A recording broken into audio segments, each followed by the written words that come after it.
नमस्कार, मैं अशोक शर्मा। आज के इस एपिसोड में आप सभी का स्वागत करता हूं।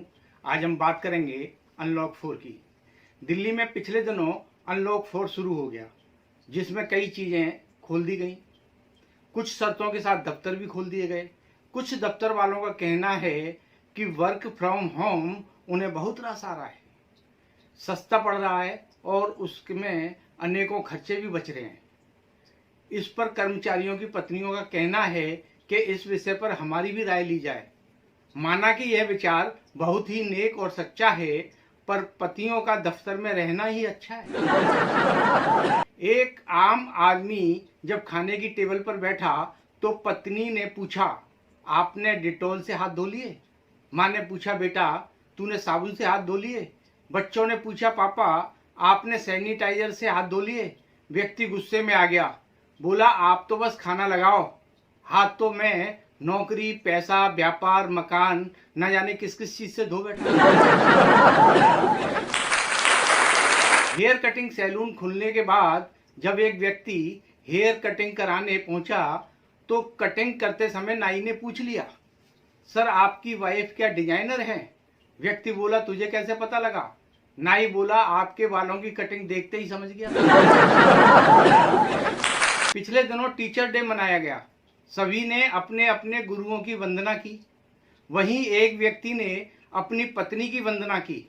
मित्र ने पूछा, यार तुम पत्नी को गुरु मानते हो? ऐसा कौन सा ज्ञान देती है वो आपको?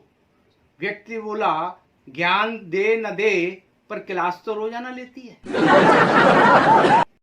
ऑनलाइन क्लास लेते हुए टीचर ने गोलू से कहा, गोलू तुम भोलू के साथ ही क्यों पढ़ते हो? अपना फोन क्यों नहीं यूज करते?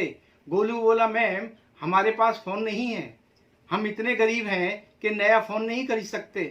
टीचर बोली, तो सोनू सूद को बोलो, वो तुम्हें नया फोन खरीद कर दे देगा। गोलू बोला, तो क्या मैम अगले 3 महीनों की फीस भी उसी को देनी है? जब से कोरोना की महामारी फैली है तब से हर चीज पर लिखकर आने लगा है कि इसके यूज करने से इम्यूनिटी बढ़ती है। एक गोलगप्पे वाले ने भी अपनी दुकान के ऊपर लिख रखा था, यहाँ के गोलगप्पे खाने से इम्यूनिटी बढ़ती है। कोरोना में ठीक होकर घर लौटी पत्नी के पति से 1 हफ्ते बाद डॉक्टर ने पूछा, अब आपकी पत्नी का क्या हाल है? पति बोला, पहले से काफी सुधार है, आज तो लड़ी भी थी। एक महिला ने दूसरी से पूछा, बहन तुमने जो काढ़ा बनाकर पिया था उससे तुम्हारी कुछ इम्यूनिटी बढ़ी? दूसरी बोली, कुछ क्या, बहुत बढ़ी। पहले अपने पति से लड़ते समय मेरी 1 घंटे में ही सांस फूल जाया करती थी, लेकिन अब मैं लगातार 4-5 घंटे तक लड़ सकती हूँ। पत्नी ने पति से कहा, आप मेरी किफायत देखो, मैंने इन 5 महीनों में एक भी साड़ी नहीं खरीदी। पति बोला, तू मेरी किफायत देख, मैंने लुंगी और बनियान में ही 5 महीने गुजार दिए। एक व्यक्ति ने दूसरे से पूछा, यार तुम पहले तो मास्क नहीं लगाते थे, आजकल हमेशा मास्क लगाए रहते हो। इस पर दूसरा व्यक्ति बोला, पहले मास्क लगाने में मेरी सांस फूलती थी, दम घुटता था, लेकिन जब से चालान हुआ है तब से कोई दिक्कत नहीं आती। एक महिला ने दूसरी से पूछा, बहन ये कोरोना की वैक्सीन क्या सभी देशवासियों को उपलब्ध हो जाएगी? दूसरी बोली, एक बार वैक्सीन मार्केट में तो आने दे, फिर क्या है, हम खुद ही यूट्यूब पर उसकी रेसिपी देखकर घर में ही बना लेंगे। काफी दिनों बाद जब मॉल खुले तो एक महिला ने चुपचाप एक बिस्कुट का पैकेट चुरा लिया और खा लिया। उसकी यह हरकत सीसीटीवी कैमरे में मॉल के मैनेजर ने देख ली, पुलिस में रिपोर्ट की। अगले दिन उसे कोर्ट में पेश किया गया। जज ने महिला से पूछा, तुमने बिस्कुट का पैकेट चुराया? महिला बोली, जी हाँ हुजूर। जज ने फिर पूछा, उसमें कितने बिस्कुट थे? महिला बोली, पूरे 10। जज ने कहा, चूंकि तुमने 10 बिस्कुट चुराकर खाए हैं इसलिए तुम्हें 10 दिन की कारावास की सजा सुनाई जाती है। तभी पीछे बैठे महिला के पति बोला, हुजूर इसने एक साबूदाने का भी पैकेट चुरा रखा है। पति पत्नियों में अक्सर ऐसी नोकझोंक चलती रहती हैं। कभी पत्नी परेशान होती है तो कभी पति। एक पति ऐसे ही ज्यादा परेशान होकर एक साधु बाबा से उपाय पूछने चला गया और साधु ने क्या कहा सुनिए।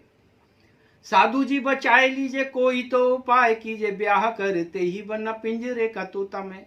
साधु जी बचाए लीजिए कोई तो उपाय कीजिए, ब्याह करते ही बना पिंजरे का तोता मैं। आते ही बीवी ने किया दाना पानी बंद, मेरा भूखा प्यासा अपने नसीब को हूँ रोता मैं।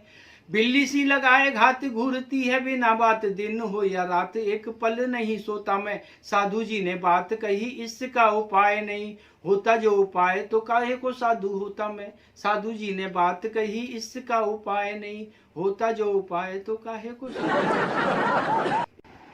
एक दूध वाला जो 60 रुपए किलो दूध बेचता था, उसने अचानक दूध के दाम 400 रुपए कर दिए।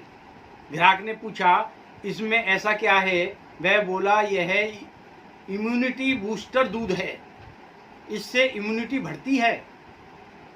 इसमें हम सुबह भैंस को अदरक, हल्दी, गिलोय, काली मिर्च और तुलसी के पत्ते खिलाते हैं, फिर शाम को उसका दूध निकालते हैं। एक गारमेंट्स वाला शाम के समय दुकान पर बैठा बैठा जोर जोर से रागनी गाने लगा।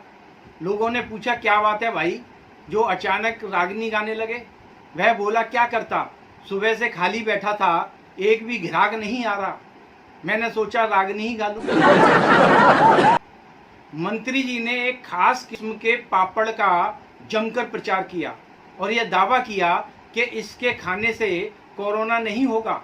बाद में वो खुद ही कोरोना के मरीज हो गए। अखबार में एक खबर छपी कि कोरोना कान से भी फैल सकता है। इस पर एक नेता का कहना है कि हमने तो पहले से ही 5 साल के लिए कान बंद कर रखे हैं।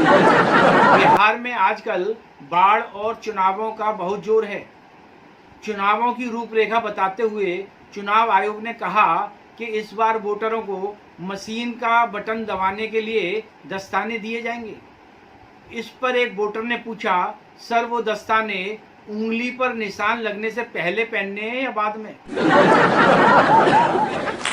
बिहार में चुनावी भाषण देते हुए नीतीश कुमार ने कहा कि हम हर खेत को बिजली और सिंचाई के लिए पानी पहुंचाएंगे।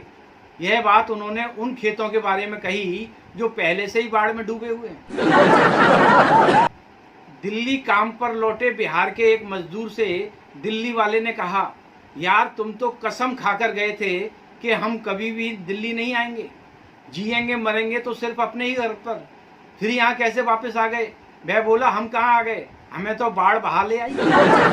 एक व्यक्ति बाढ़ में डूबी सड़क को मोटर बाइक से पार कर रहा था कि तेज बहाव के कारण उसकी मोटर बाइक बाढ़ में बह गई, लेकिन वह अथक प्रयासों के कारण बाहर आ गया। तभी दूसरे ने तंज कसा अंदर क्या गहराई नापने गया था। वह बोला नहीं, मोटर बाइक को घर पर रखे 10 दिन हो गए थे, इसलिए सोचा आज उसका विसर्जन करें। एक नेता ने आम आदमी से कहा यार हमने फलाना एयरपोर्ट बेचना है, आप खरीदोगे? व्यक्ति बोला क्यों मजाक करते हो भाई, मेरी हिम्मत एक 26 मीटर के प्लाट खरीदने की नहीं है, एयरपोर्ट कहाँ से खरीदूंगा? नेता बोला फिर मत कहना कि हमने अडानी और अंबानी को बेच दिया। बाबा रामदेव ने कोरोना से जंग कार्यक्रम में देसी घी की जलेबियां बनाकर दिखाई। इस पर एक दर्शक ने दूसरे से कहा यार देसी घी की जलेबियों से कोरोना का क्या मतलब? देसी घी की जलेबियों के साथ कौन सा कोरोना सिकेगा? दूसरा बोला कोरोना सिके न सिके, पर इस चक्कर में बाबा का गाय का देसी घी तो बिकेगा।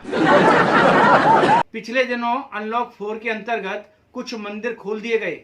एक शनिदेव के मंदिर में जहां महिलाओं का जाना वर्जित था, कुछ महिलाएं नारे लगाती हुई पहुंच गईं और शनिदेव ने उनसे क्या कहा सुनिए।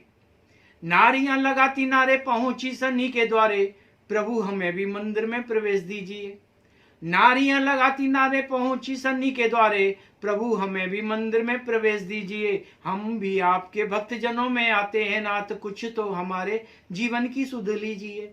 शनिदेव बोले मैं कर्म फल देने में व्यस्त, कृपा कर मेरी व्यस्तता पर पसीजिए। देवों के नाम पे तुम्हें पति देव दे रखा है, जितना जी चाहे उसे परेशान कीजिए, जितना जी चाहे उसे परेशान कीजिए। आज बस इतना ही, अगले एपिसोड में आपसे फिर मुलाकात होगी, तब तक के लिए नमस्कार।